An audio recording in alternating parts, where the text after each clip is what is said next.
Hello अस्सलाम वालेकुम।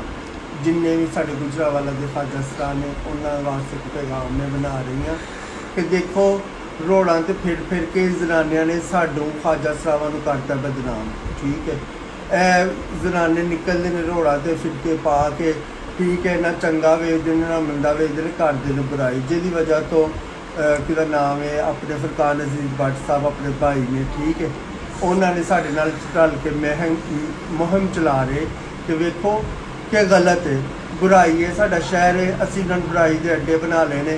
ठीक है, वही मैं तो इन्नी दफ़ा तुहानू पैगाम भेजे समझाया सारिਆਂ ਨੂੰ, ठीक है, पर समझ तुहानू नहीं लगती पई।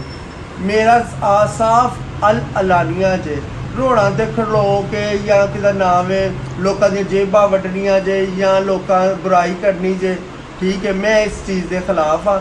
ठीक है, अपने डेरिया ते बह जाओगे तो इज्जत जे डेरिया ते नहीं बवोगे तो तुसी बहुत ज़्यादा बेइज्जत हो जाओगे। मैं मौलवियों के नाल हाँ, अल अलानिया फरकान अजीज भट्ट दे मैं नाल हाँ, क्योंकि वो सही काम कर रहा, गलत नहीं कर रहा। तो लिहाजा मैनू कि नाम है तुहानू 2 दिन का टाइम जे, बाज आ जाओ, बाज ना आए बाद चो इत्थे बड़े डंडे वड़ने जे, बड़ा कुछ होना जे। चंगी मंदी तो तुसी आप जिम्मेदार हो, कानून ने नाल टुरना वे।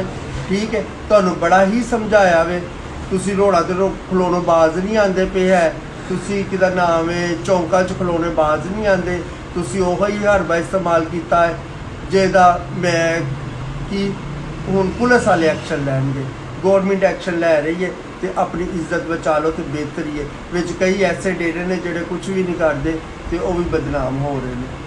तो लिहाजा अपने आप को सेव कर लोगे तो ठीक है, नहीं तो 2 दिन बाद तुहानू आपको पता चल जाए। अस्सलाम वालेकुम।